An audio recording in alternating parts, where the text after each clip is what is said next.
sayyiati a'malina may yahdihillahu fala mudhillalah wa may yudlil fala hadiyalah. Amma ba'du. Pertama-tama mari kita panjatkan puji beserta syukur kehadirat Allah Subhanahu wa taala yang berkat karena ridhonya kita dapat berkumpul di pertemuan online kali ini dengan sehat walafiat dan semoga rekan yang sakit segera disembuhkan dan diberi kesehatan kembali Allah Subhanahu wa taala.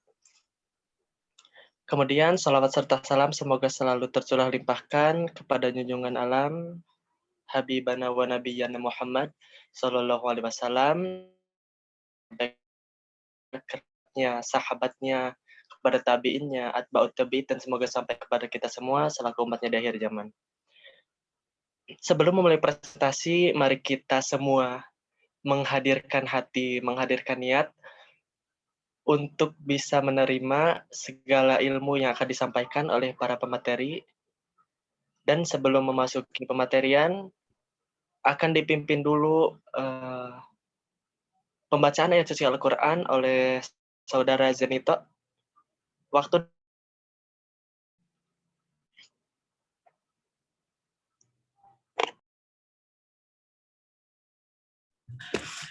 Bismillahirrahmanirrahim. Assalamualaikum warahmatullahi wabarakatuh. Waalaikumsalam warahmatullahi wabarakatuh.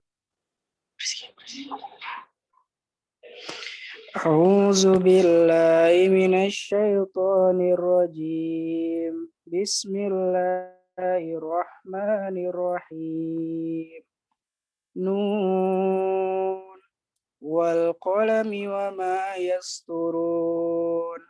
Ma anta bi ni'mati rabbika bimajnun wa inna laka la ajran ghairu mamnun wa innaka la ala khuluqin azim fasatubsiru wa yubsirun bi ayyikumul maftun. Inna rabbaka huwa a'lamu biman dhalla an sabilihi wa huwa a'lamu bil muhtadin. Fala tuti'il mukadzibin waddu law tudhinu fayudhinun wa la tuti' kulla hallan mahin hammazim masya'im binamim manna'il lil khairi mu'tadin athim utulim ba'da dzalika zanim an kana zamalin wa banin إذا تتلى عليه آياتنا قال أساطير الأولين صدق الله العظيم. Assalamualaikum warahmatullahi wabarakatuh.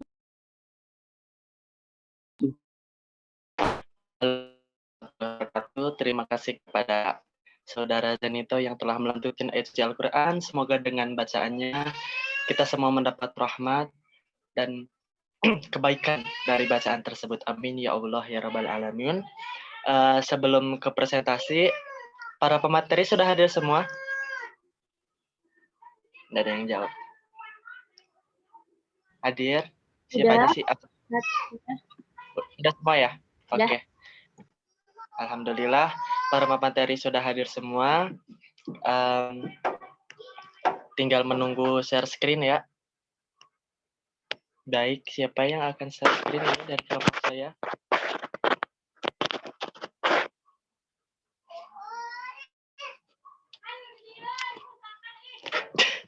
Maaf.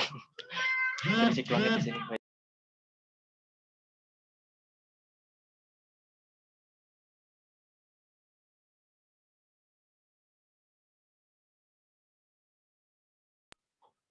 Sepertinya ada kendala ya. Ada yang bisa backup untuk share screen dari siapapun yang memakai laptop?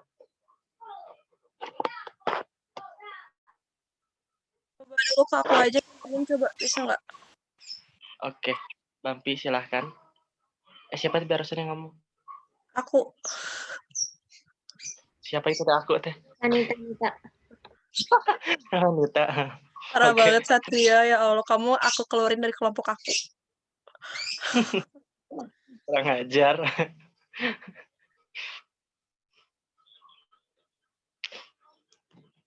Katanya lagi ngerjain tugas keponakan.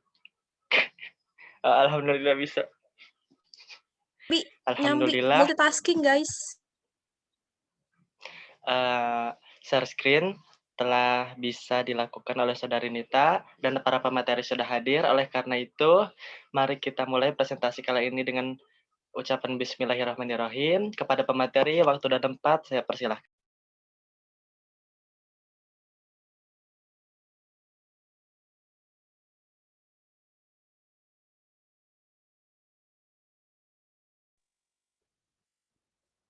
Bismillahirrahmanirrahim.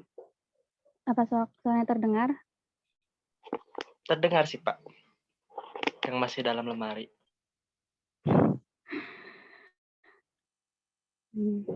Sebentar ya. Nah, di sini kami kelompok 3, itu ada Afifah, Hafiz, Nafi, dan saya sendiri ingin menjelaskan sedikit penjelasan tentang hubungan tujuan pendidikan Islam dengan tujuan pendidikan nasional. Next deh.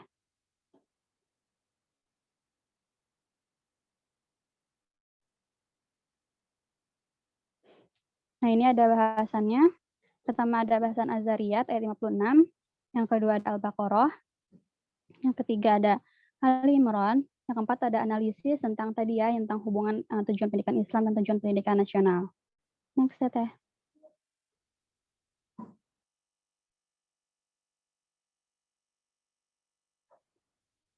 Nah ya, pertama ada surat Az-Zariyat ayat 56, wa ma khalaqatul jinna wal insa illa liya'budun, yang artinya dan aku tidak menciptakan jin dan manusia melainkan supaya mereka mengabdi atau beribadah kepadaku. Next.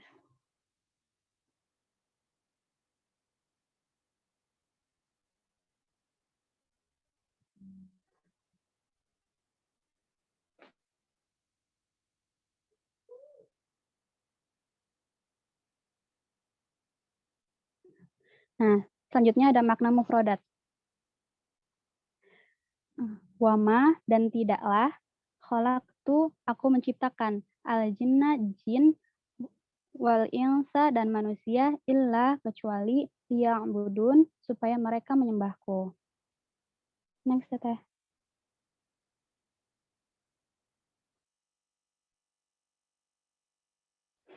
Nah, sini ada pendapat mufasir, yaitu menurut Syekh Muhammad Shalih Asy-Syawi.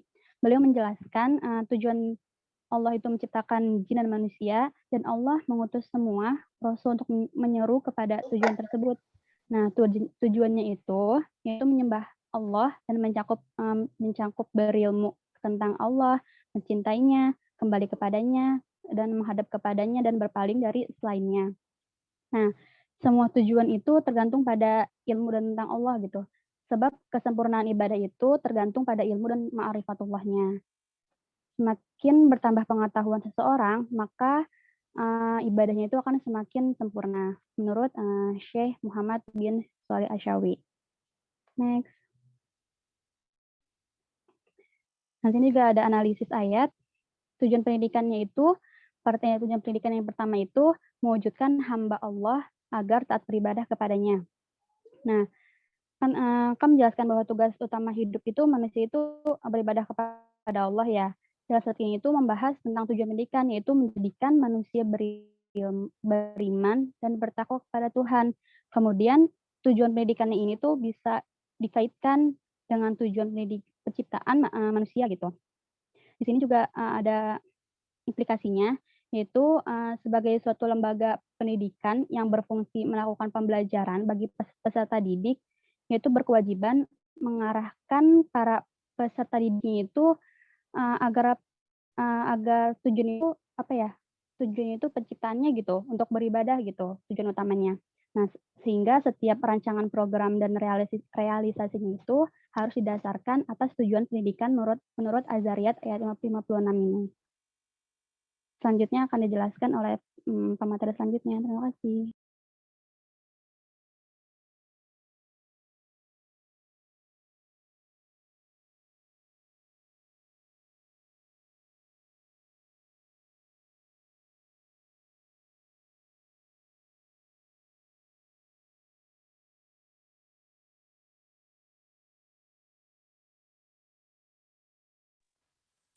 Ya baik, untuk selanjutnya kepada saya, langsung next saja. Ya, kali ini itu surat Al-Baqarah ayat 30 ya. A'udzubillahi minasyaitonirrajim. Bismillahirrahmanirrahim. Lun fil ardi khalifah. Qalu ataj'alu fiha may yufsidu fiha wa yusfiku dima wa nahnu nusabbihu bihamdika wa nuqaddisu lak. Qala inni a'lamu ma la ta'lamun.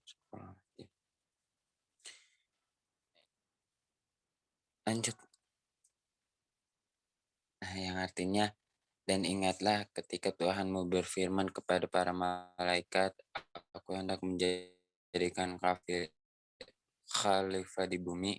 Mereka berkata, apakah engkau hendak menjadikan orang yang merusak dan menumpahkan darah di sana? Sedangkan kami bertasbih memujimu dan menyucikan namamu. Dia berfirman, sungguh aku mengetahui apa yang tidak kamu ketahui. Next. Next.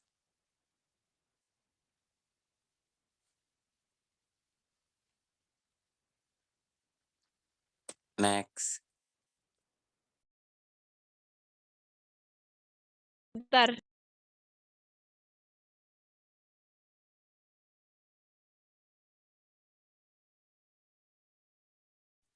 Ya, ada kesalahan teknis ya. Untuk selanjutnya itu makna mufradat ya. Makna mufradatnya itu wa idh qala rabbuka, dan ingatlah ketika Tuhan berfirman lil malaikati, kepada para malaikat, ini aku ja'ilu, hendaklah menjadikan fil ardi di bumi khalifah. Qalu, mereka berkata, ataj'alu fiha, apakah engkau hendak menjadikan may yufsidu, orang yang merusak, fiha di sana, wa yasfiku, dan menumpahkan, ad-dima, darah, wa nahnu, sedangkan kami,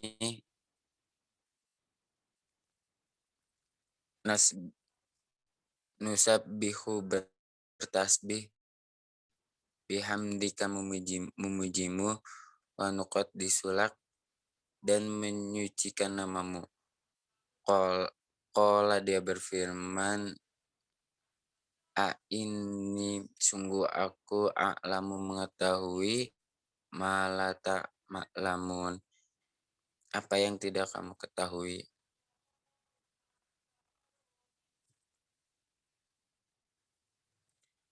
Selanjutnya tafsir pendapat mufasir ya. Tafsir Jalalain pernah mengatakan, ingat wahai Muhammad ketika Tuhanmu berkata kepada malaikat, aku ingin menjadikan khalifah di bumi yang menggantikanku dalam melaksanakan ketentuan di dalamnya, yaitu Adam. Mereka bertanya, apakah engkau hendak menjadikan orang yang merusak dengan tindakan maksiatnya dan menumpahkan darah, menuangkan melalui pembunuhan sebagai yang dilakukan bangsa jin? Mereka awalnya menghuni bumi, tetapi ketika mereka berbuat kerusakan, Allah mengutus malaikat untuk mengusir mereka dan ke pulau dan pegunungan di sana, padahal kami selalu bertasbih memuji kepada dengan subhanallah, menyucikanmu dari semua sifat yang tidak layak bagimu. Artinya, kami lebih berhak kepada sebagai penggantimu. Dia Allah berkata, sungguh aku mengetahui apa yang tidak kalian ketahui. Aku mengetahui kemaslahatan dalam mengangkat Adam sebagai penggantiku. Keturunan Adam terdiri dari hamba yang taat dan maksiat tidak menciptakan makhluk yang lebih mulia, dan kami lebih tahu kami yang lebih awal darinya, dan penglihatan kami pada apa yang next.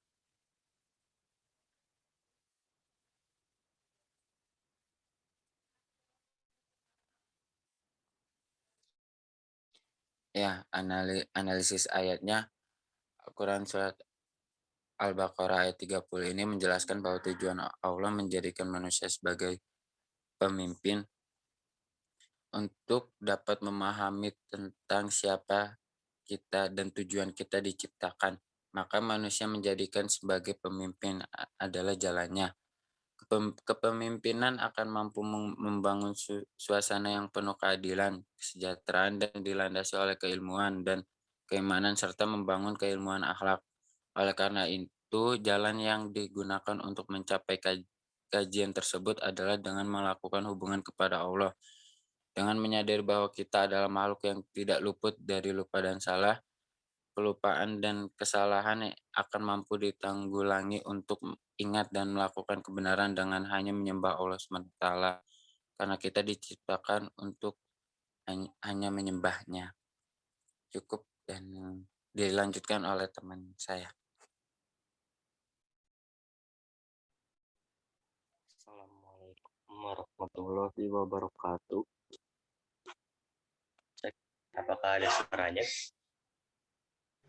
Ada Cek, Kak. cek. Yes. Ada, Peace. ada. Oh, oke. Di sini saya akan menjelaskan ya Quran Surat Ali Imran ayat 190. Next. Quran Surat Ali Imran itu berbunyi, A'udzubillahiminasyaitonirrajim. Bismillahirrahmanirrahim. Inna fi khulqis samawati wal ardi wa ikhtilafil laili wan nahari la ayatin liulil albab. Yang artinya itu adalah sesungguhnya dalam penciptaan langit dan bumi dan silih bergantinya malam dan siang terdapat tanda-tanda bagi orang-orang yang berakal. Okay, next.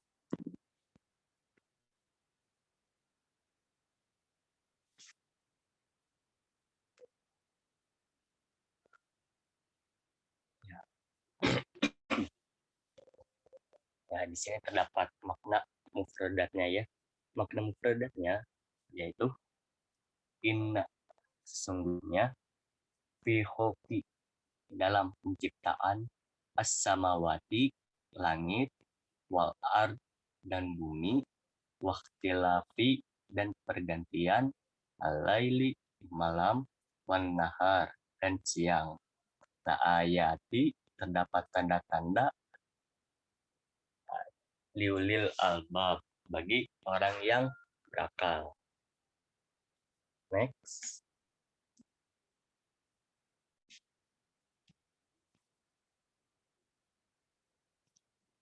Lalu dalam Quran Surat Ali Imran ayat 190 itu terdapat salah satu pendapat para mufasir, yaitu Mustafa Al-Maragi ya.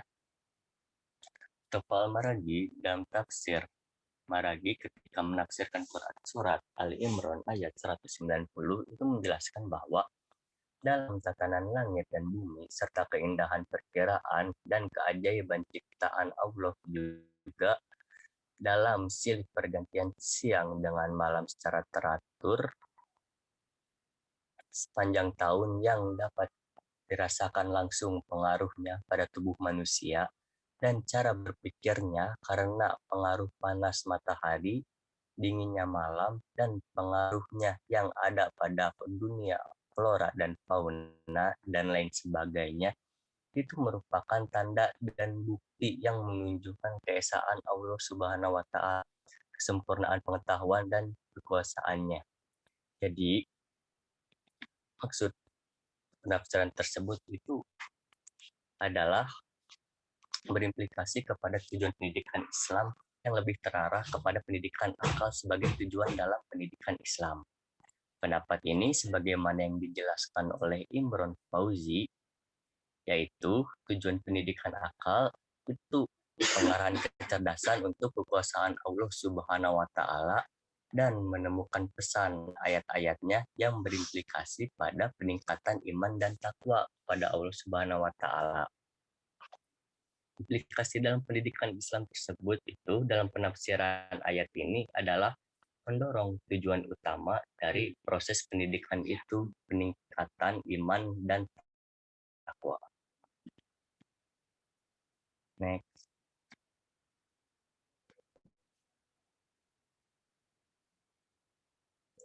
Dalam Quran surat Al-Imran ayat 190 ini itu menjelaskan bahwa berbagai ilmu itu harus ditransformasikan ke dalam jiwa peserta didik dengan tujuan agar ilmu-ilmu tersebut mampu mengantarkan peserta didik untuk mengenal Tuhannya melalui berbagai ciptaan tersebut.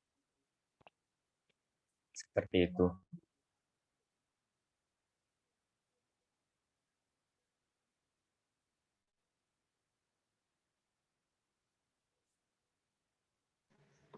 Oke, bismillahirrahmanirrahim. Sebelumnya suara saya terdengar jelas? Jelas. Bismillah. Sekarang kita akan menganalisis ya hubungan antara tujuan pendidikan Islam yang dikorelasikan dengan tafsiran 3 ayat yang sudah dijelaskan oleh teman-teman saya tadi dengan tujuan pendidikan nasional yang termaktub dalam Undang-Undang Republik Indonesia nomor 20 tahun 2003 tentang sistem pendidikan nasional pasal 3 ya. Nah, jadi next nggak ada ya, cuma ini doang. Ya udah. Jadi kita pertama akan menganalisis tentang tujuan pendidikan Islam ya. Jadi teman-teman pendidikan itu jadi kan yang sudah dijelaskan oleh teman-teman saya tadi kan kalau secara garis besar itu memang pendidikan di dalam Islam itu sangat berkaitan erat dengan tujuan penciptaan manusia Allah Subhanahu wa Ta'ala kan. Nah, jadi memang manusia itu diturunkan ke bumi itu menjadi khalifah, menjadi pengganti, menjadi wakil-wakilnya Allah dalam memakmurkan dan memanfaatkan karunia Allah di bumi untuk memajukan kehidupan manusia itu sendiri. Nah, jadi secara umum tujuan pendidikan Islam itu selaras dengan tujuan hidup umat Islam, yaitu untuk membentuk manusia yang baik, bertakwa kepada Allah, yang akhirnya dapat membangun peradaban yang sesuai dengan hukum dan ajaran Islam. Nah, kalau kita lihat lagi ya dari 3 tafsiran dari surah ayat-ayat yang tadi yang sudah dijelaskan, kita dapat menyimpulkan 3 poin. Yang pertama itu pendidikan di dalam Islam itu sebagai sarana untuk mewujudkan manusia sebagai hamba Allah yang taat beribadah. Nah, kenapa? Karena ketika manusia itu sudah dapat beribadah dengan baik, maka landasan utama manusia untuk melanjutkan proses pendidikannya itu sudah terbentuk. Jadi bisa kan kita semua tahu ya ibadah itu adalah tiang agama gitu ya sebagai fondasi hidup kita. Ketika kita sudah bisa beribadah dengan baik, maka kita juga maka kita pun bisa menerima ilmu-ilmu yang lainnya gitu ya untuk kita manfaatkan. Lalu poin yang kedua, pendidikan sebagai sarana untuk manusia mengembangkan potensi dirinya untuk menjadi khalifah di muka bumi. Tentunya kedudukan khalifah yang Allah berikan kepada manusia itu kan harus dipertanggungjawabkan dengan baik ya. Nah, memang manusia itu sudah diberikan potensi akal, potensi berpikir oleh Allah. Nah, untuk mengembangkan potensi itu, maka diperlukanlah proses pendidikan karena potensi akal itu hanyalah sebuah modal ya. Kalau modal tidak diolah kan tidak bisa mendapatkan keuntungan ya kalau di dalam ekonomi. Nah, makanya adanya sebuah proses pendidikan itu biar manusia itu siap untuk menjadi khalifah atau pemimpin di muka bumi ini. Terus yang ketiga, sebagai puncak dari proses pendidikan Islam, pendidikan itu dinilai sebagai sarana manusia untuk lebih mengembangkan potensi dirinya untuk membentuk sebuah generasi, yaitu generasi ulul albab. Nah, kalau kita persingkat ya, kalau dari poin yang pertama itu memang untuk landasan, terus yang kedua itu untuk mengembangkan potensi manusia secara individual, terus yang ketiga itu membentuk generasi ulul albab, yaitu manusia mengembangkan potensinya untuk membentuk peradaban yang lebih baik ya, karena ketika semua manusia sadar oleh tanggung jawabnya sebagai khalifah dan berusaha untuk mengembangkan potensi dirinya, mengembangkan potensi akalnya, maka secara perlahan-lahan, secara tidak sadar, generasi ulul albab, generasi yang baik itu akan terbentuk dengan sendirinya, begitu teman-teman. Makanya pendidikan sebagai sarana manusia untuk membentuk generasi ulul albab itu dinilai sebagai tujuan utama dan tujuan yang memiliki peran yang strategis dalam pendidikan Islam. Nah, kalau kita simpulkan lagi ya dalam satu kalimat, pendidikan Islam itu bisa dibilang sebagai usaha yang dilakukan dalam proses pendidikan untuk mengarahkan manusia menjadi khalifah Allah di muka bumi yang dapat menjalankan amanahnya dengan baik, dengan tujuan semata-mata untuk beribadah ke Allah Subhanahu wa taala, dengan selalu berusaha memiliki akhlak yang baik, mengembangkan potensi dirinya agar kedudukan khalifah yang mereka dapatkan tidak disalahgunakan dan akhirnya dapat mencapai akhir yang bahagia, yaitu kehidupan dunia dan akhirat yang bahagia bagi seluruh makhluk ciptaan Allah Subhanahu wa taala. Lalu yang kedua, untuk pendidikan nasional, tujuan pendidikan nasional itu kan memang selalu berkembang dan berubah sesuai dengan keadaan negara. Jadi sejarah perumusan pendidikan nasional itu dimulai dari zaman tahun 1950 yang termaktub dalam UU PP nomor 40 tahun 1950 yang menyesuaikan kondisi negara saat itu yang berbentuk serikat.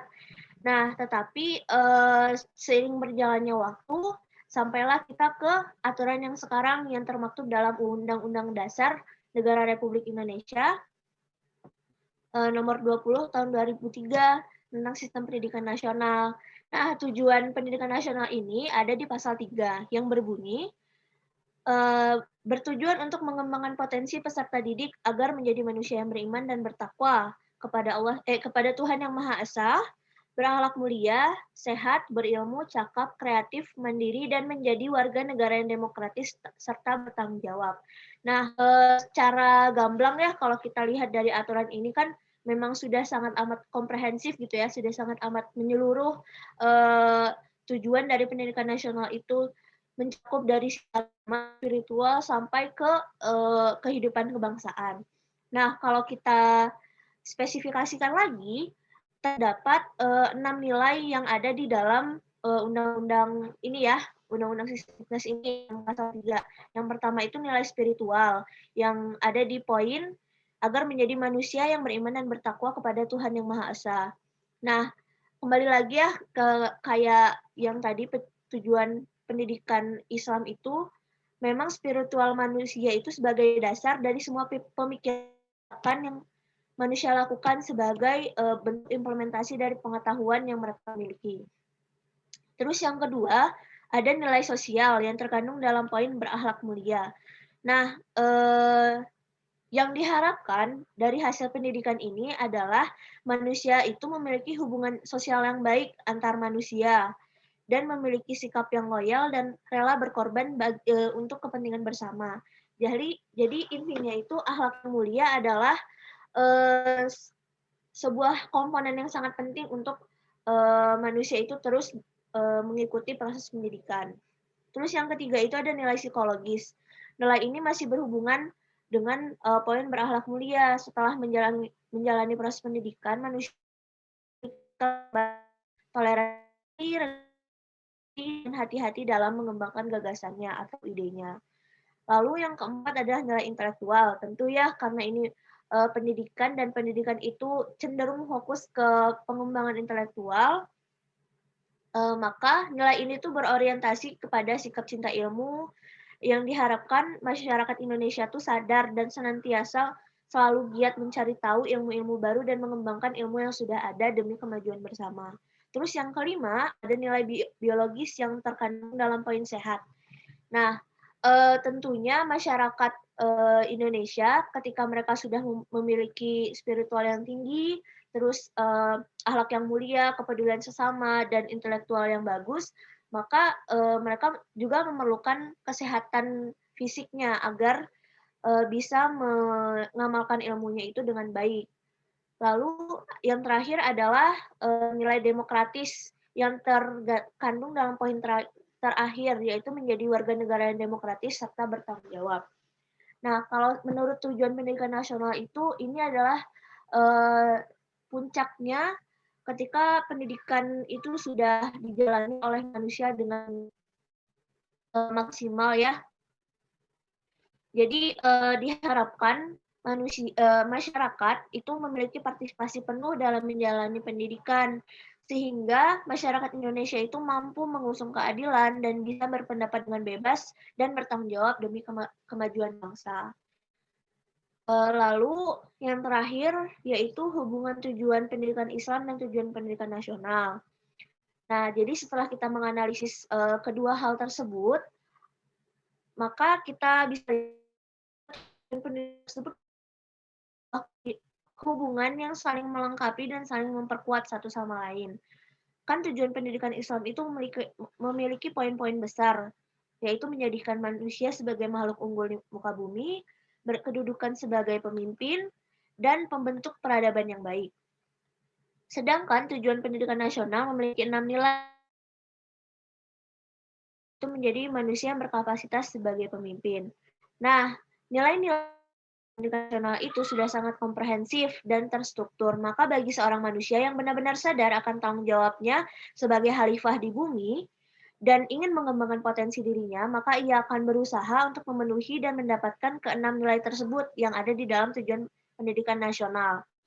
Dari nilai pertama hingga kelima bisa dilihat ya, itu tuh sebagai nilai individual, nilai yang harus dicapai oleh individu manusia untuk menjadi seorang pemimpin. Sedangkan untuk nilai keenam merupakan titik ketika masyarakat Indonesia sudah mencapai kelima nilai tersebut dan mulai bisa membentuk sebuah peradaban yang baik, yaitu generasi ulul albab. Nah, oleh karena hubungan yang baik ini antara tujuan pendidikan Islam dan pendidikan nasional diharapkan bisa terus bersinergi dan melengkapi satu sama lain demi terwujudnya masyarakat dan peradaban Indonesia yang unggul.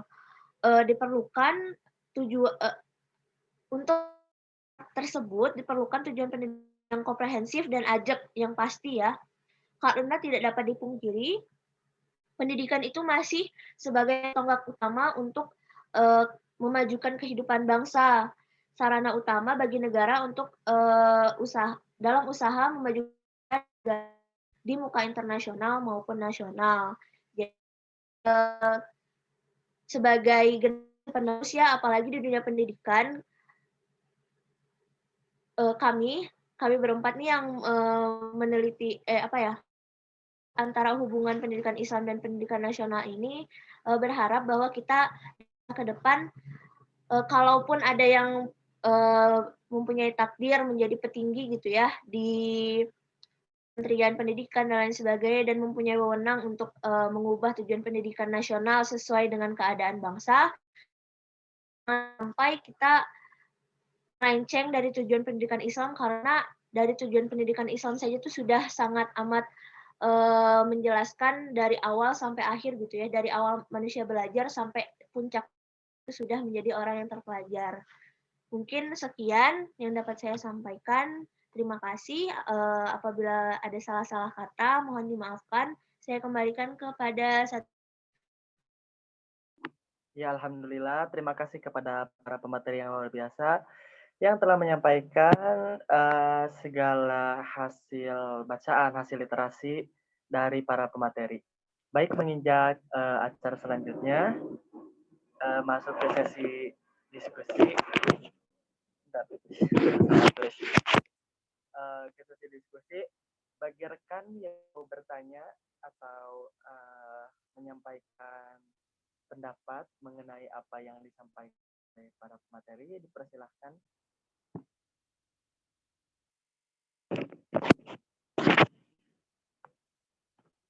Ayo lo, diam baik.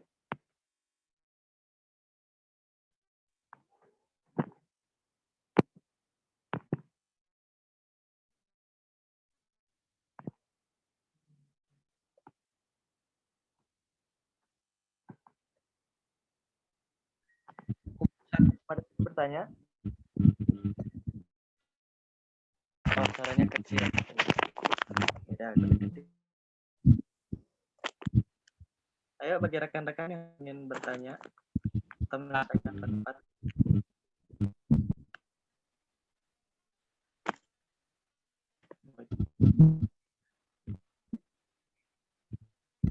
Oh iya, silahkan. Kedengeran enggak? Kedengaran. Oke, bismillah ya. Pada pemateri tadi dijelaskan oleh pemateri sebahagiannya di ayat surat Al-Baqarah itu di ayat 30-nya Allah menjadikan manusia sebagai khalifah fil ard. Nah, sementara di ayat yang lain di surah Al-Ahzab berbunyi, sesungguhnya kami telah menawarkan amanat kepada langit, bumi, dan gunung-gunung, tetapi semuanya enggan untuk memikul amanat itu dan khawatir tidak akan melaksanakannya dikarenakan berat. Lalu dipikulah amanat itu oleh manusia. Sungguh manusia itu sangat zalim dan sangat bodoh. Nah, kenapa Allah memberi amanat kepada manusia sebagai khalifah, tapi di sisi lain, di ayat yang lain, Allah menyebut manusia sebagai manusia itu sangat zalim dan sangat bodoh. Nah, kenapa itu? Terdengarlah ya. Ya, alhamdulillah. Terima kasih. Boleh di share screen-nya ditampilkan lagi sambil diketik pertanyaannya agar bisa dibaca oleh semuanya apabila ada yang ingin menambahkan jawaban nanti.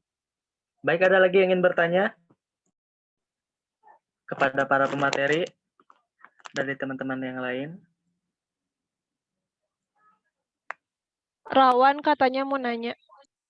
Oh, mangga Kang. Oke, bismillahirrahmanirrahim. Assalamualaikum warahmatullahi wabarakatuh. Sebelumnya, suara saya terdengar?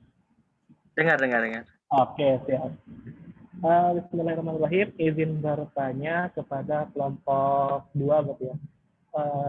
Yang kebetulan pembahasan ayatnya sama ya sama kelompok 1. Kelompok ini kelompok 3 ya, berarti. Oh iya. Nah, yang ingin saya tanyakan mungkin tentang ilmu balaghah atau ilmu bahasa Arabannya di sini ya. Dalam Quran surah Riyad ayat 56, Allah berfirman, "Wa ma khalaqtul jinna wal insan illa liya'budun." Nah, kenapa di sana khalaqtu gitu ya? Khalaqtu kalau diciptakan ya, sedang padahal kan bisa saja seperti di surah An-Naba ayat ke berapa ya?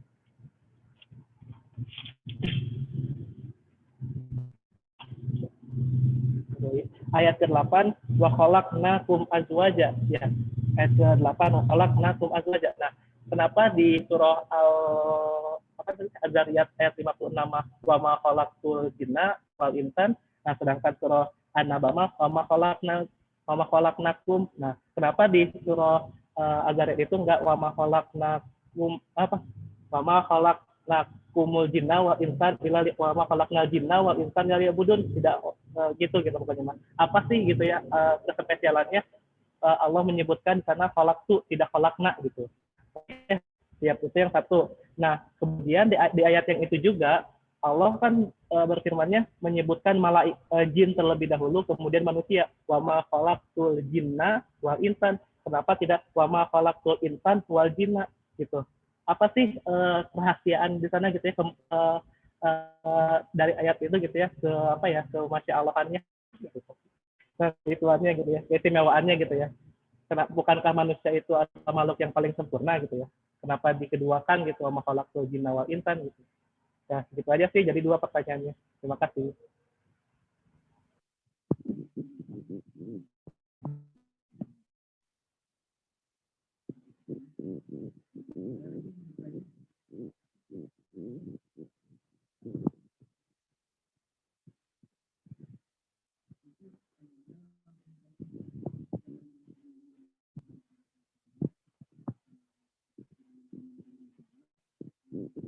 Saya beri waktu beberapa menit untuk berdiskusi dan saya akan mengulang pertanyaan. Yang pertama itu dari Kang Agung yang tadi bertanya amanat kekhalifahan. Disebutkan menurut Al-Quran itu Allah mengamanatkan manusia itu kedudukan khalifah, sedang di ayat lain Allah menjelaskan bahwa manusia itu nah itu benar. Kemudian pertanyaan yang kedua dari Kang Rawan, ini mengupas tentang gaya bahasa ya atau ilmu dari tafsir yang pertama itu tafsir ayat surah Az-Zariyat tadi. Dapat perbedaan yang pertama itu dari kata kholaktu, sedang di An-Naba itu tercantum kholakna. Nah, sebetulnya apa nih? Apa kholaktu gitu? Bagaimana bisa jadi kholaktu gitu? Ya, pertanyaan yang kedua itu, kenapa di ayat tersebut lebih dahulukan disebutnya manusia, yang kedudukan manusia itu dia dibanding yang lain. Nah, itu bagaimana? Alhamdulillah, terima kasih kepada pertanyaan yang sangat luar biasa, kepada calon ustaz yang luar biasa. Allah, ya baik. Nanti kalau ingin bertanya, langsung raise aja ya. Nggak kelihatan. Terima kasih orang.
Bismillah. Ingin apa namanya, coba menjawab. Tapi yang ini, yang tadi Bapi di pertanyaan, maaf. Yang ini dulu ya, yang dan di ayat Az-Zariyat ayat 56 ini Allah menyebutkan jin terlebih dahulu, baru manusia gitu. Kenapa gitu? Nah, kalau yang jurnal saya baca ini menjelaskan kenapa, karena jin terlebih dahulu gitu yang diciptakan oleh Allah, baru manusia gitu. Maka dari itu disebutkan jin terlebih dahulu gitu. Mungkin materi yang lainnya. Makasih. Iya, sama-sama. Baik, barusan pemateri pertama di tes IPA menyebutkan kenapa jin dulu yang disebutkan, karena memang pada proses penciptaannya Allah itu menciptakan jin terlebih dahulu sebelum manusia. Begitu menurut jurnal yang pemateri baca. Mangga pemateri yang lain sebelum saya lempar ke audiens.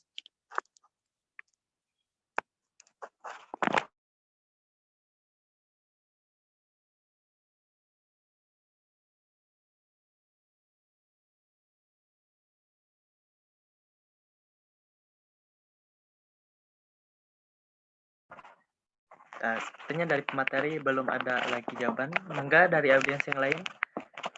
Mungkin ada yang telah membaca sumber lain atau bacaan yang lain terkait pertanyaan yang ditanyakan. Boleh menambahkan. Nah, itu pertanyaannya udah ditampilkan. Jawabannya juga udah tadi dari Tesipa. Ya, apa sih ini HP?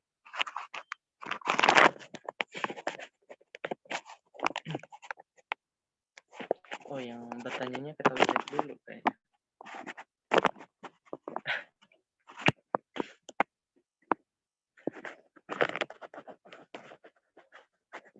Bang Rawan udah balik belum, Bang? Belum ya?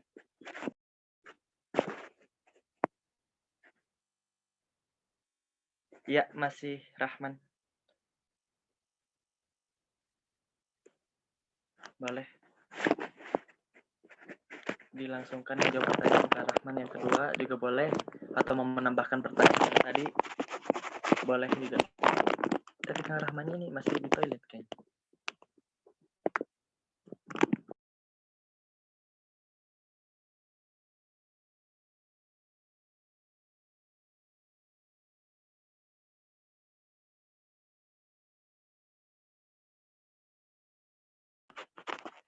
Begitu Kang Rahman. Sepertinya tidak ada tambahan untuk pertanyaan pertama dari pemateri maupun dari audiens. Bagaimana tanggapannya mengenai jawaban dari pemateri yang tadi? Mas. Terima kasih atas jawabannya gitu ya. Mungkin nanti bisa ditambahkan sama yang lebih ahlinya gitu ya. Begitu Kak, terima kasih ya. Mau lanjut lagi ke WC. Siap. Maaf diganggu perjalanan ke toiletnya. Silakan jawaban pertanyaan berikutnya. Oke, bismillahirrahmanirrahim. Bapi boleh nggak lihat ke slide pertanyaan? Mengapa Allah menjadikan manusia sebagai khalifah ya di Quran Surah Al-Baqarah 30, tapi di ayat lain Allah mengatakan manusia itu zalim dan sangat bodoh. Jadi gini ya teman-teman, dari yang saya baca dalam tafsir Ibnu Katsir mengenai Quran Surah Al-Ahzab ayat 72 ini tuh kan mempunyai arti. Sesungguhnya kami telah mengemukakan amanat kepada langit, bumi, gunung-gunung. Maka semuanya enggan untuk memikul amanat itu dan mereka khawatir akan mengkhianatinya. Dan dipikullah amanat itu kepada manusia.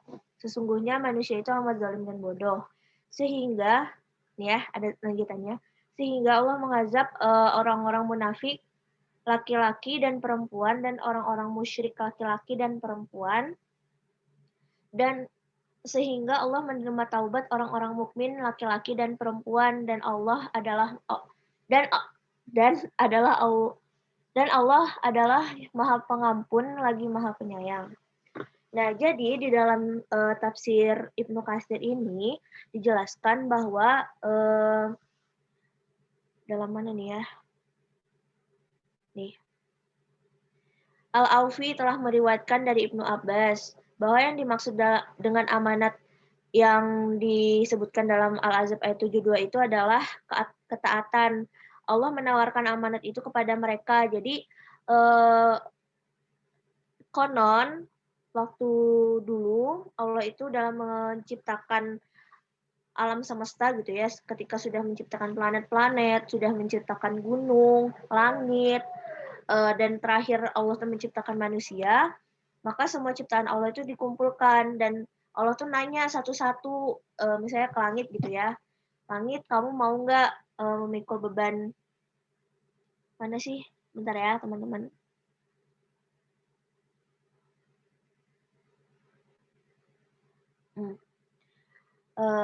Mau tidak memikul beban sebagai khalifah gitu ya. Nah, langit menjawab tidak mau, bumi menjawab tidak mau, pokoknya semuanya tuh nggak mau. Dan ketika Nabi Adam sudah tercipta, ditanyalah sama Allah Nabi Adam tuh, gini nih, pokoknya kenapa makhluk-makhluk tersebut yang sebelum manusia tuh menolak ketika ditawari tentang amanat tersebut untuk menjadi khalifah di muka bumi Allah tuh, karena mereka nanya dulu ke Allah kalau misalnya nerima konsekuensinya apa. Nah, Allah Subhanahu wa taala menjawab, jika kamu berbuat baik, maka kamu diberi pahala, dan jika kamu berbuat buruk, kamu disiksa. Jadi halo, hilang suaranya? Enggak, ada. Oh. Ada. Kayaknya HP Agungnya ini. Mungkin. Agung udah dengar belum? Nanti kalau Agung yang nggak dengar gimana? Kan pertanyaan Agung. Halo Agung?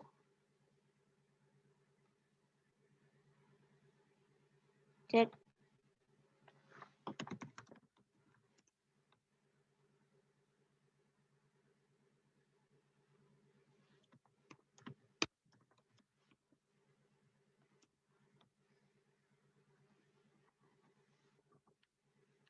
Agung jelas?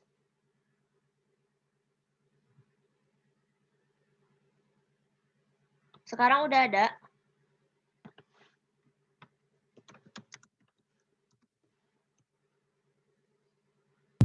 Ada. Tadi hilang, sekarang ada. Oh, sip. Oke. Sampai mana tadi? Iya.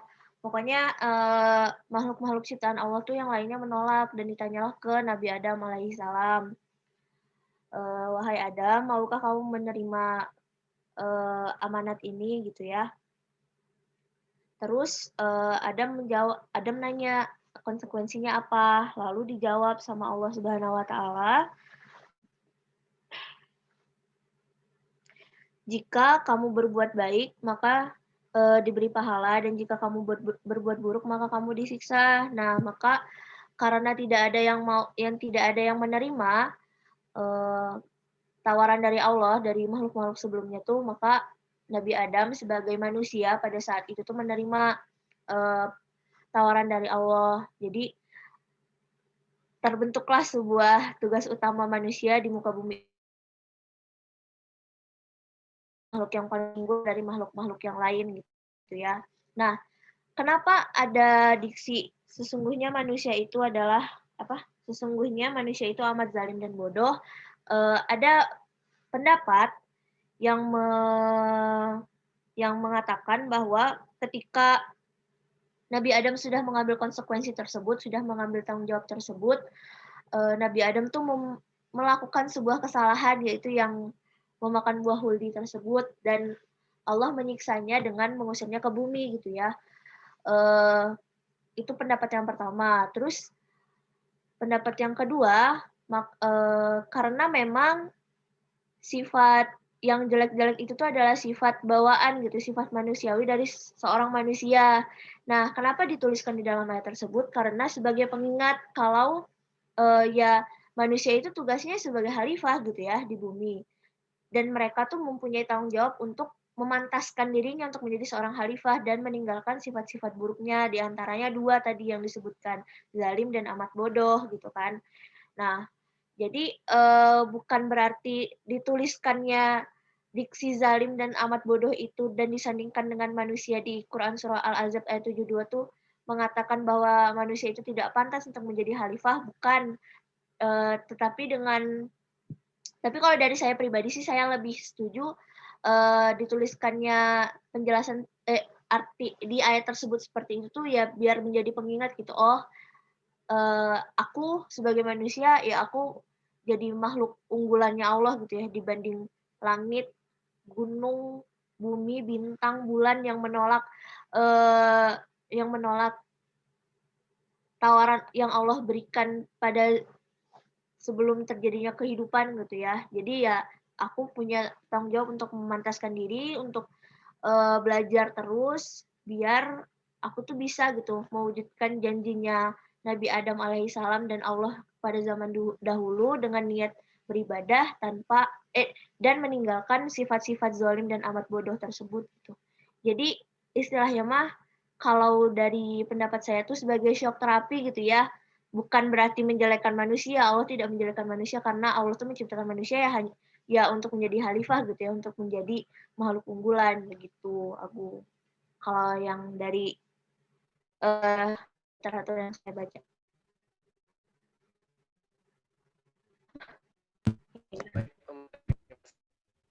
Pemateri yang lain ada tambahan?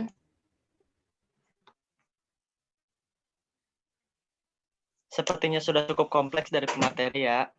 Baik, saya lempar ke audiens. Ada yang ingin menambahkan? Dari pertanyaan yang barusan. Makasih ya. Ingin sedikit. Iya, Siapa tuh? izin sedikit. Ya, Aku silakan. Siapa saja kamu? Nggak tahu siapa. Silakan. Jadi sedikit menambahkan mungkin inti dari pembicaraan Teh Afifah. Jadi ketika dari konteks ayat, ketika surat Al-Baqarah itu berbicara tentang proses penciptaan manusia sebagai khalifah. Cek, suara aku putus-putus. Cek.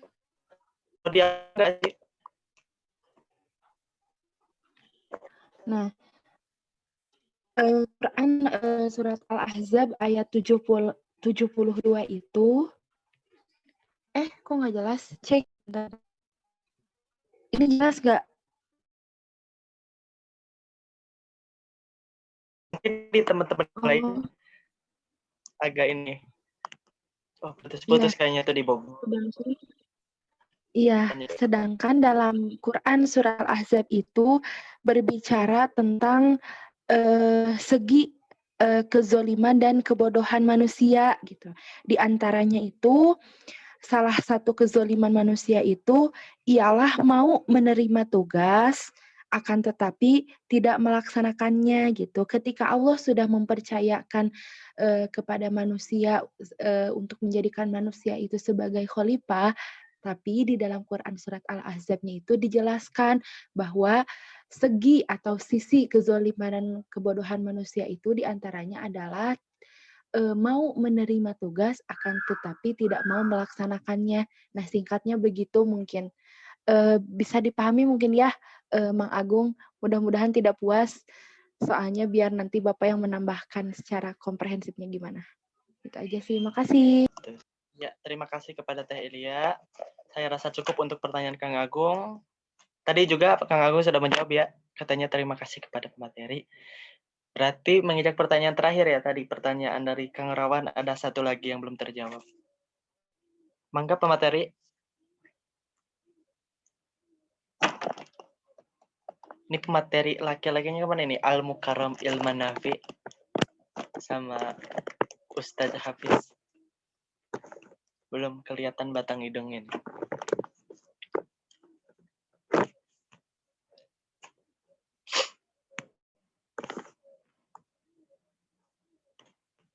Gimana pemateri untuk pertanyaan terakhir dari Kang Rawan?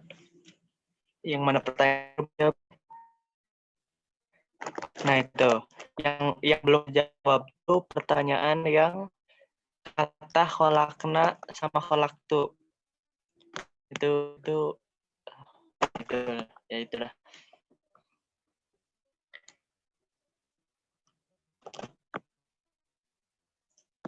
Kata Atau dari audiens yang lain ada yang sudah mengetahui tentang keilmuan ini, boleh sharingkan.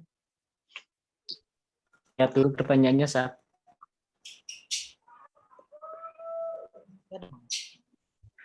Oh, ayam. Tuh itu ada. Ya. khalaqtu sedangkan an-naba izin ya menambahkan mendahului Dari Kang Asep. Nggak apa-apa materi ya dari audiens dulu. Tapi suaranya terdengar jelas gak? Jelas. Suaranya jelas gak? Pertanyaannya ya, gitu ya. Tapi suara Asep jelas gak? Nih, kalau dari pemahaman Asep itu hanya penggunaan domir saja gitu.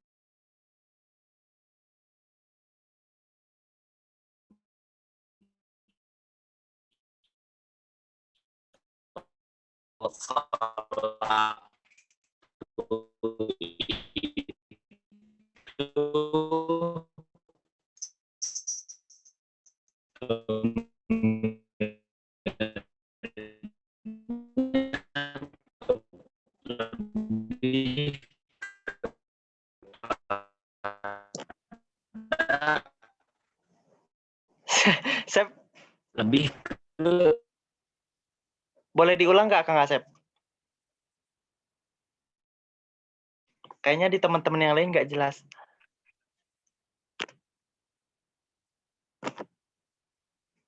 Hilang, kayaknya berantem sama burung. Sep.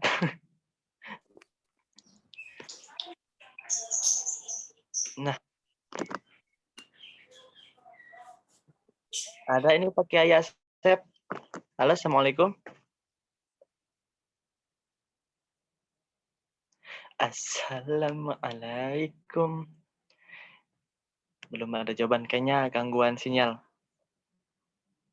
Maka tadi pemateri, ada yang mau disampaikan dulu untuk pertanyaan yang disampaikan Kang Rawan? Saat? Oh ya, ada nih. Gimana? Ada. Itu mohon maaf ya, sinyalnya buruk. Ya. Jadi itu hanya perbedaan domir saja. Kalau di ayat kalau khalaqtu itu lebih ke domirnya tadi. Di sini ada maksud tertentu gitu dari Allah mengapa menggunakan kata tersebut menurut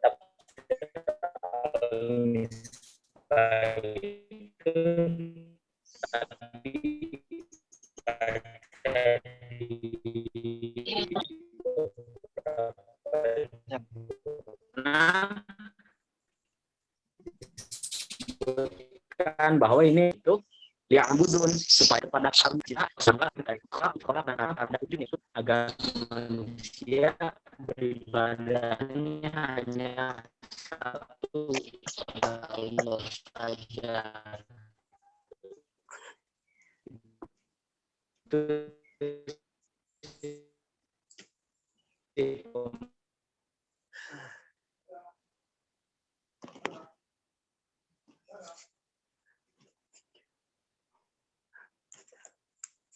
Cukup Kang Asep?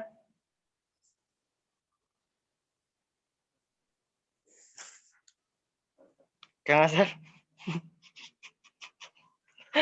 Kang Asep? Maaf. Oke, mungkin untuk jawaban tambahan lebih lengkapnya Kang Asep akan kirim via grup saja ya. Diketik nanti biar bisa dibaca berulang kali agar bisa paham itu. Oke. Nah, ini dicukupkan. Apa ada pertanyaan lagi sih?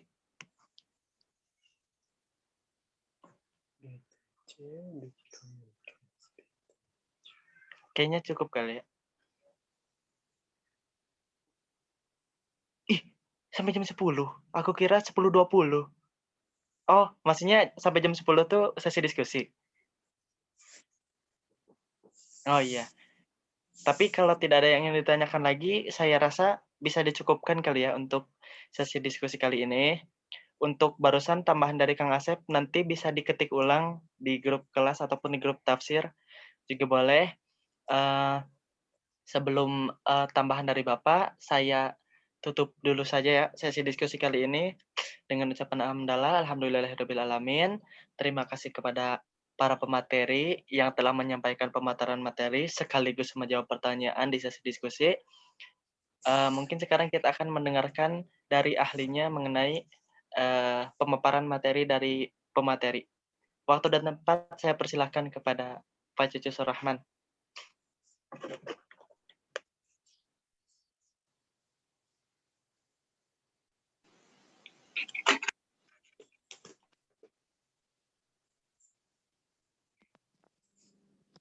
Bismillahirrahmanirrahim. Assalamualaikum warahmatullahi wabarakatuh. Waalaikumsalam warahmatullahi wabarakatuh. Bismillah, alhamdulillah, salatu wassalamu ala rasulillah, sayyidina wa maulana Muhammad ibni Abdullah wa ala alihi wa ashabihi wa man tabi'ahudah. Asyhadu an la ilaha illallah wahdahu la syarika lah wa asyhadu anna Muhammadan abduhu wa rasuluhu la nabiyya ba'dah. Allahumma salli ala sayyidina Muhammadin al-Fatih lima ughliq wal khatimi lima sabaq nasiril haqqi bil haqq wal hadi ila siratikal mustaqim wa ala alihi haqqa qadrihi wa miqdarihil azim. Salatan tadumu bidawamik wa tabqa bi baqaik la muntaha laha duna ilmik. Salatan turdika wa turdih wa tarda biha anna ya rabbal alamin. Amin.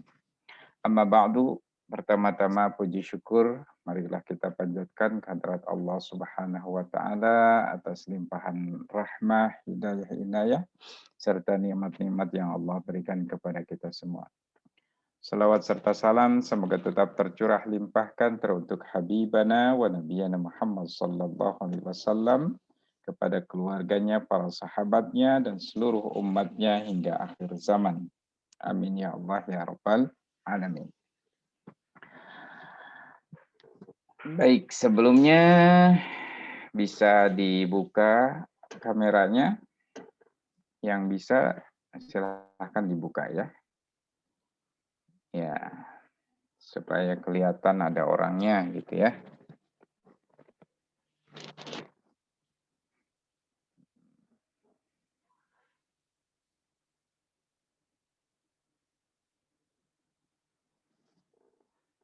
Tolong PJ kalau absen ya, coba dilihat gambar-gambarnya, minimal ada sesi-sesi membuka kamera ya. Kalian itu harus membuka kamera, karena kalau tidak itu bisa dianggap tidak hadir, atau saya akan saya sarankan, saya perintahkanlah kepada PJ kalau tidak pernah menampakkan mukanya dengan kamera, cuma gambar saja gitu, gambar tidak bergerak, maka kehadirannya dihitung setengah ya. Gitu. Jadi harus ada minimal di awal gitu ya. Di awal atau ketika bertanya, makanya harus bertanya, jangan diam saja. Jangan mendengarkan saja. Biar kelihatan kehadirannya. Kalau di kelas kan memang kelihatan kalian itu ngapain gitu ya. Tapi kalau di sini nggak kelihatan. Gitu ya, sesekali gitu ya, sesekali. Untuk menunjukkan kehadiran, betul-betul hadir ya. Takutnya kalian itu kameranya ada di kamar, dihidupin gitu, orangnya kemana, ya nggak ada. Walaupun tidak full dari awal sampai akhir. Kalau bisa dari awal sampai akhir lebih baik. Baik, terima kasih. Ya. Terkait tujuan pendidikan Islam. Kembali lagi kita ke apa yang dimaksud dengan tafsir tarbawi ya. Tafsir tarbawi itu adalah tafsir Al-Quran, pengkajian terhadap Al-Quran dengan pendekatan pendidikan. Jadi pendekatannya gitu ya dalam tafsir ini adalah ilmu pendidikan, sehingga kemudian menghasilkan corak tafsir pendidikan, atau bisa disebut dengan tafsir tarbawi. Ya. Jadi tafsir tarbawi itu adalah adalah corak tafsir gitu ya, corak tafsir. Ini sebanding dengan misalnya tafsir adabi, tafsir sastra, tafsir ijtimai, ya, tafsir kemasyarakatan, tafsir falsafi, tafsir yang bercorak filsafat, ada tafsir fikih, tafsir bercorak fikih gitu ya. Nah, itu corak-corak itu memang dihasilkan karena pendekatan yang digunakan oleh penafsirnya, atau secara otomatis disadari atau tidak disadari karena mufasirnya ahli di bidang itu, di bidang sastra misalnya jadi adabi, ahli fikih jadi fikih, ahli filsafat atau filosof jadi falsafi gitu ya. Nah, kebetulan kita di pendidikan, mendalami pendidikan, kemudian membaca Al-Quran, memahami Al-Quran, jadi tafsir tarbawi gitu. Nah, Universitas Pendidikan Indonesia ini kan brandnya itu adalah pendidikan. Jadi bagus atau sangat diharapkan kalau bisa kemudian menghasilkan corak tafsir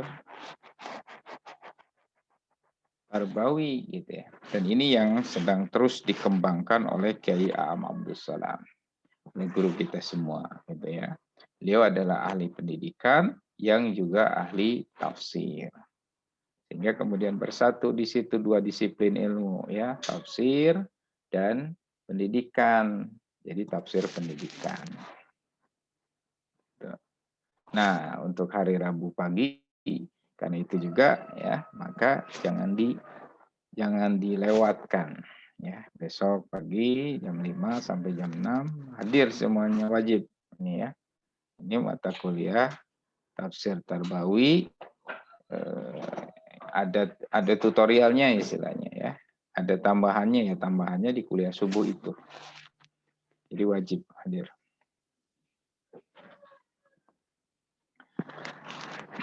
Ya, absen tolong PJ ya. Tolong rekapnya dikirim ke Pak Kiai sama ke saya ya.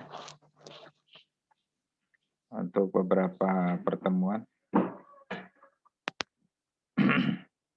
Ya. Kembali ke tujuan. Tema kita tujuan. Tujuan pendidikan Islam. Nah, setelah saya lihat ya dalam buku-buku filsafat pendidikan Islam atau buku ilmu pendidikan Islam IPI ya, yang memang di situ dikembangkan atau digali bagaimana pengembangan konsep-konsep atau teori-teori ilmu pendidikan Islam. Ketika berbicara tentang tujuan pendidikan Islam, maka tidak lepas dari kajian hakikat manusia. Ya. Karena pendidikan itu kan untuk manusia, mendidik manusia, gitu ya. Maka pasti akan menggalinya dari hakikat manusia. Manusia itu siapa, gitu ya. Coba kalau kalian lihat buku-buku filsafat pendidikan Islam ya, atau buku ilmu pendidikan Islam, termasuk juga buku tafsir tarbawi, buku-buku tafsir tarbawi yang sudah ada sekarang ya, beberapa lah gitu ya, saya menemukan lebih dari 20 buku tafsir tarbawi. Di situ sebelum masuk ke masalah misalnya tujuan ya, tujuan ini kan jadi satu bab, satu tema. Kemudian ada kesananya itu misalnya konsep pendidik, peserta didik, dan seterusnya. Nah, itu pasti di awal-awal di bab 1 gitu ya. Itu pasti mengkaji manusia, konsep manusia. Konsep manusia. Dan tentu kalau pendidikan Islam, karena rujukannya sumbernya adalah Al-Quran dan hadis, pasti akan merujuk kepada Al-Quran dan hadis. Jadi manusia menurut Al-Quran dan hadis, nah setelah diketahui konsep manusianya, kemudian dari situ dikembangkan tujuan pendidikan Islam.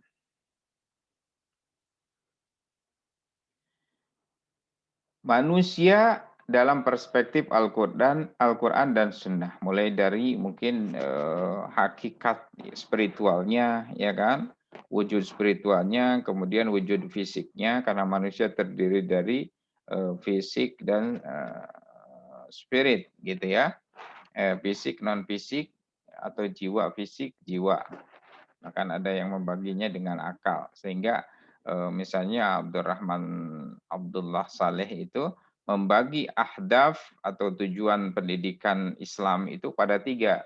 Tujuan akliyah, tujuan jasadiyah, ya, kemudian tujuan ruhiyah, spiritual. Jadi ada 3. Kalau kita kaji dari sisi aspek manusia, ya. Kita bagi dari aspek manusia. Manusia terdiri dari jasad, terdiri dari akal, jasad, akal, dan jiwa. Gitu ya. Maka semuanya harus mengarah kepada itu. Supaya berkembang semua potensi manusianya. Gitu. Dan tujuan pendidikan Islam tentu ya sesuai dengan tujuan Islam. Ya. Tujuan Islam. Ajaran Islam sumbernya Al-Quran dan hadis. Jadi apa yang diperintahkan oleh Al-Quran dan hadis itu jadi tujuan pendidikan Islam. Nah, sederhananya seperti itu ya.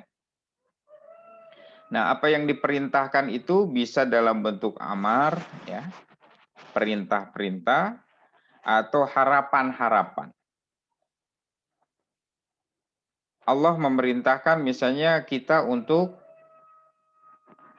sholat, zakat, puasa, kan? Ada perintah-perintah dalam Al-Quran. Nah, itu jadi tujuan pendidikan Islam. Walaupun itu mungkin tujuan teknis gitu, yang lebih ke detail-detail. Bisa juga ke tujuan yang sifatnya lebih mencakup. Misalnya tadi kita bahas sebagai hamba Allah dan sebagai khalifatullah.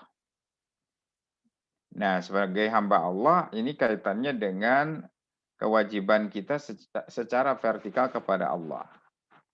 Kan wa ma khalaqtul jinna wal insa illa liya'budun, menyembah. Nah, ini lebih ke vertikal, ibadah mahdhah gitu ya. Seperti salat, zakat, puasa dan seterusnya. Sementara khalifatullah ini lebih bersifat horizontal. Ibadah juga, tapi ibadah sosial dalam kaitannya dengan sesama manusia, memakmurkan alam semesta, menciptakan hubungan baik di antara sesama manusia, ya, supaya tidak ada chaos, tidak ada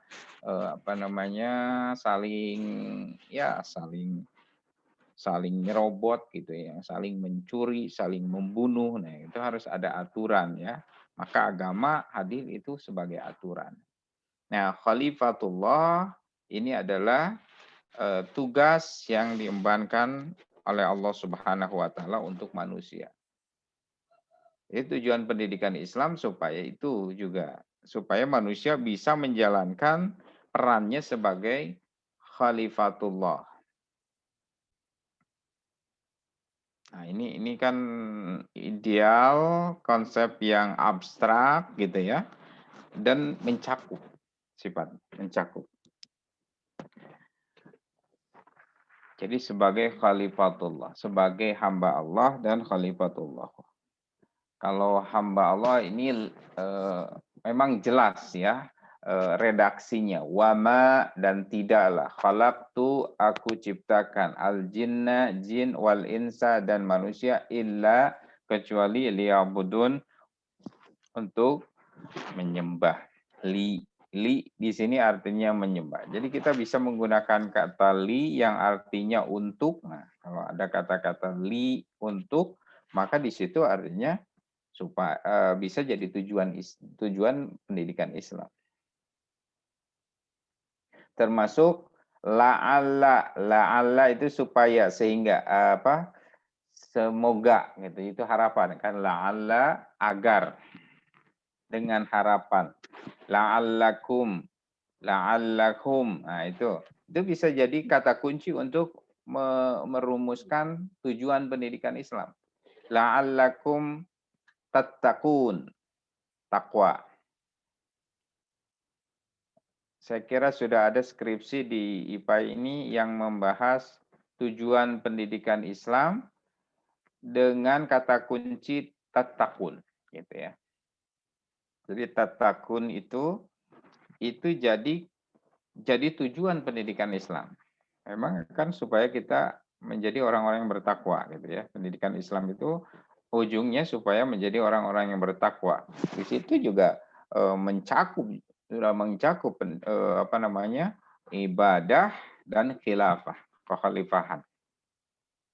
Termasuk juga sudah ada skripsi di IPA ini yang membahas khalifah, konsep khalifah ya, dan perumusan tujuan pendidikan Islam, kurang lebih seperti itu. Jadi mengangkat kata khalifah sebagai perumusan tujuan pendidikan Islam. Kalau khalifah ini kan dengan kalimatnya kan wa iz qala, yaitu ya, wa iz qala rabbuka lil malaikati inni ja'ilun fil ardi khalifah. Nah, katanya ja'il gitu ya, menggunakan kata ja'ilun, ja'ala, menjadikan, mengangkat kan gitu ya. Nah, itu juga bisa jadi kata kunci, kata ja'ala. La'alla, la'allakum, la'allahum, tattaqun, tashkurun, tahtadun. Nah, ini kata-kata yang positif yang bisa diangkat. Gitu kan? Jadi tujuan pendidikan Islam itu harus ke sana supaya orang itu bisa bersyukur, orang itu mendapatkan petunjuk, orang itu bertakwa, orang itu menyembah kepada Allah, dan seterusnya. Nah, makna takwa juga ya di situ, takwa itu kan menjalankan segala perintah Allah, menjauhi segala larangannya, kan gitu. Wah, udah mencakup sekali, baik dalam hal ibadah mahdoh atau ibadah bermahdoh. Vertikal kepada Allah, ibadah-ibadah atau ibadah sosial. Nah, khalifah ini lebih kepada fungsi manusia sebagai makhluk sosial. Khalifah sebagai pemimpin kan, khalifah sebagai wakil Allah untuk memakmurkan masjid, memakmurkan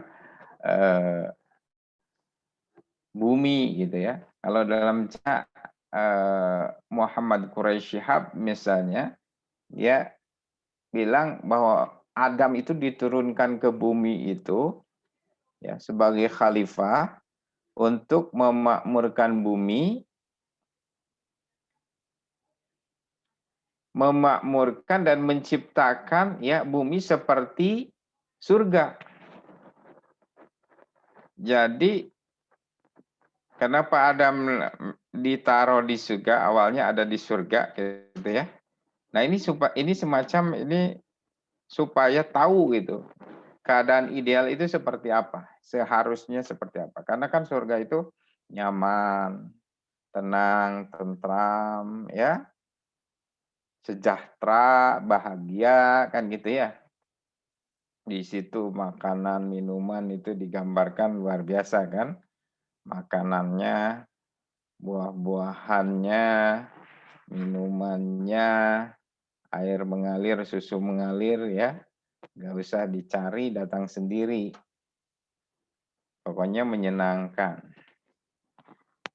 Nah, Nabi Adam udah tahu nih, punya pengalaman surga seperti apa, diturunkan ke bumi. Nah, tujuannya untuk menciptakan suasana surga di bumi. Jadi tugas kita itu berat sekali sesungguhnya ya. Jadi membuat bumi itu nyaman, tenang, tentram, penuh dengan kesejahteraan dan kebahagiaan. Bukan untuk bikin huru-hara, kekisruhan, kegaduhan, ya, sesuatu yang mengerikan, saling penggal, saling bunuh, itu tidak ada gitu kan di surga itu. Nah, jadi Nabi Adam diturunkan ke bumi sebagai khalifah, sebagai wakil Allah, sebagai vicegerent of God, sebagai wakil ya.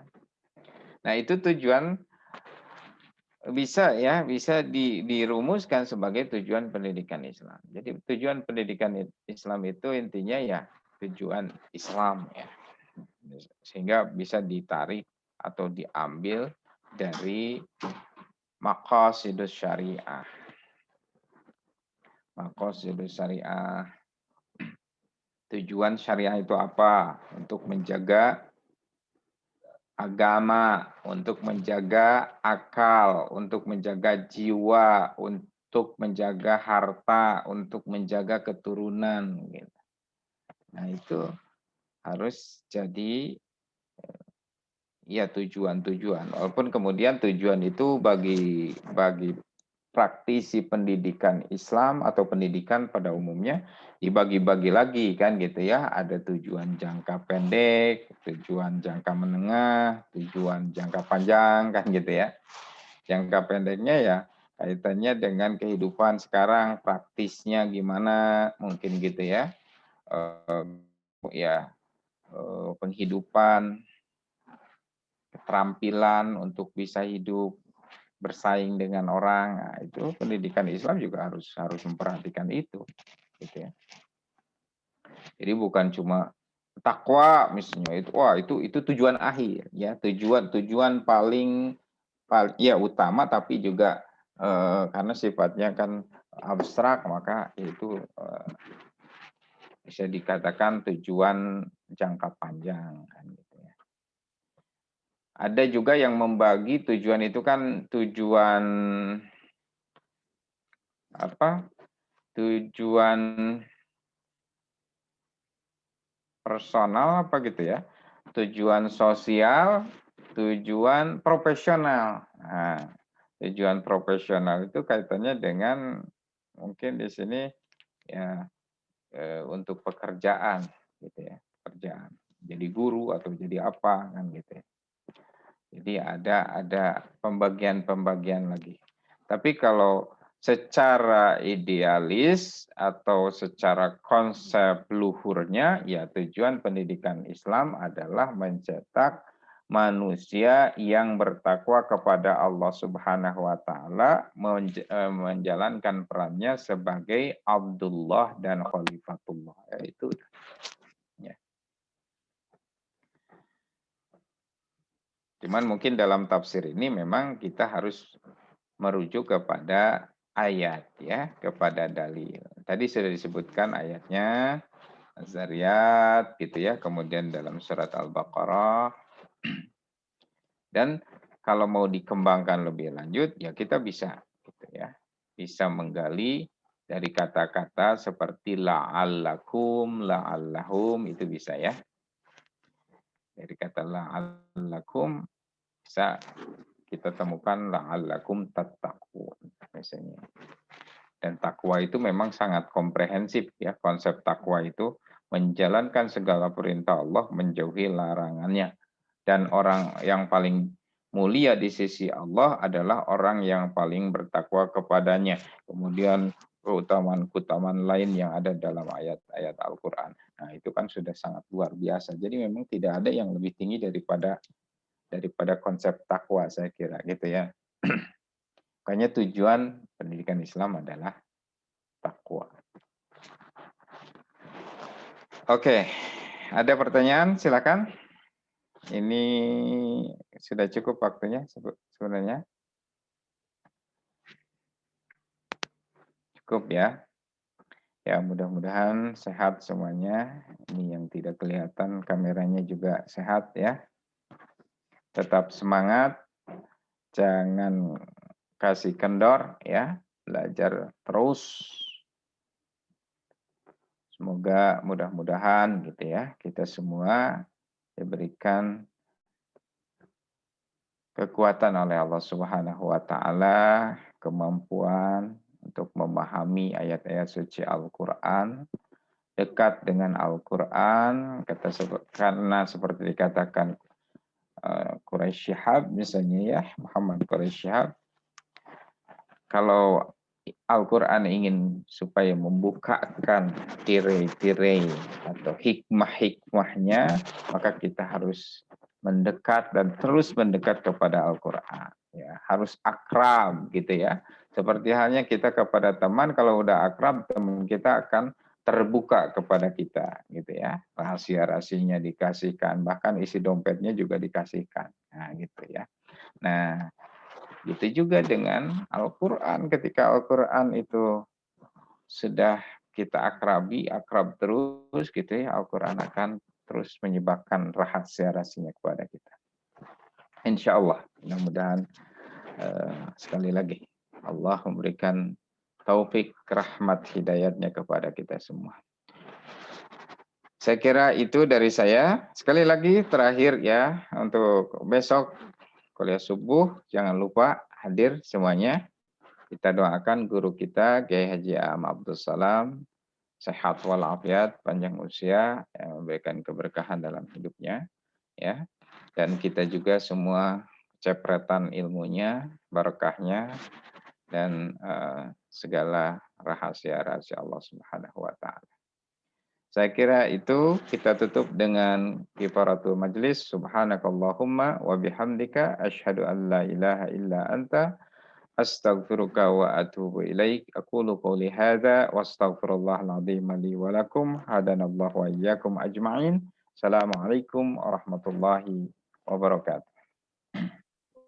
Waalaikumsalam warahmatullahi wabarakatuh. Waalaikumsalam warahmatullahi wabarakatuh. Terima kasih. Ya.